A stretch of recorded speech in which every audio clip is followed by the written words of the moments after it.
ಗಲ್ಪೇಟೆ ಠಾಣಾ ವ್ಯಾಪ್ತಿಯಲ್ಲಿ ಬರುವ ಪ್ರಶಾಂತ್ ನಗರ ಅನ್ನೋ ಒಂದು ಜಾಗದಲ್ಲಿ ಒಂದು ಮರ್ಡರ್ ನಡೆದಿದೆ. ಈ ಮರ್ಡರ್ನಲ್ಲಿ ಅಮೀನ್ ಅನ್ನೋ ಒಬ್ಬ ಹುಡುಗನ್ನ 4 ಜನ ಸೇರಿ ಮರ್ಡರ್ ಮಾಡಿದ್ದಾರೆ. ಈ 4 ಜನ ಬಂದ್ಬಿಟ್ಟು ಇರ್ಫಾನ್, ಶಾಕಿಬ್, ಜಾಕೀರ್ ಮತ್ತು ಇರ್ಫಾನನ ಹೆಂಡತಿಯಾದ ಹುಸ್ನಾ ಬೇಗಂ ಅಂತ.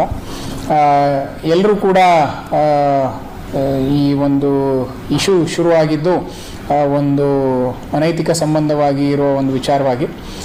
ಇದನ್ನು ಅವರು ಡಿಸ್ಕಸ್ ಮಾಡೋದಕ್ಕೆ ಅಂತಲೇ ಇಲ್ಲಿ ಕೋಲಾರ್ಗೆ ಆಲ್ಮೋಸ್ಟ್ 1 ವಾರದಿಂದ ಬಂದು ಇಲ್ಲಿ ನೆಲೆಸಿರ್ತಾರೆ ಎಲ್ಲ ಆರೋಪಿಗಳು.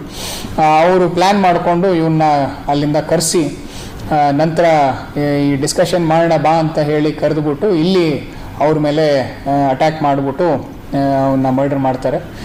ಆಲ್ರೆಡಿ 4 ಜನ ಆರೋಪಿತರನ್ನು ನಾವು ದಸ್ತಗಿರಿ ಮಾಡಿ ಅವರಿಗೆ ಜೈಲಿಗೆ ಕಳಿಸ್ಕೊಟ್ಟಿದ್ದೀವಿ.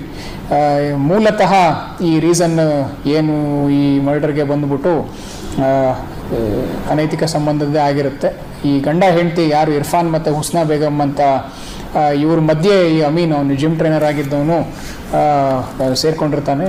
ಹಲವಾರು ಬಾರಿ ಅವನಿಗೆ ಇದನ್ನು ಕೈ ಬಿಡು ಅಂತ ಹೇಳಿದ್ರು ಕೂಡ ಅದು ಹೊಸಕೋಟೆಯಲ್ಲಿ ಕೆಲವು ಕಡೆ ವಿಚಾರಗಳು ಅದನ್ನು ಡಿಸ್ಕಷನ್ ಆಗಿದ್ರೂ ಕೂಡ ಇವನು ಬಿಟ್ಟಿರೋದಿಲ್ಲ. ಮತ್ತೆ ಇವಳ ಜೊತೆಗೆ ಮಾತಾಡೋದು ಮತ್ತು ಮೆಸೇಜ್ ಮಾಡೋದು, ಚಾಟ್ ಮಾಡೋದು ಮುಂದುವರಿಸ್ತಾನೆ.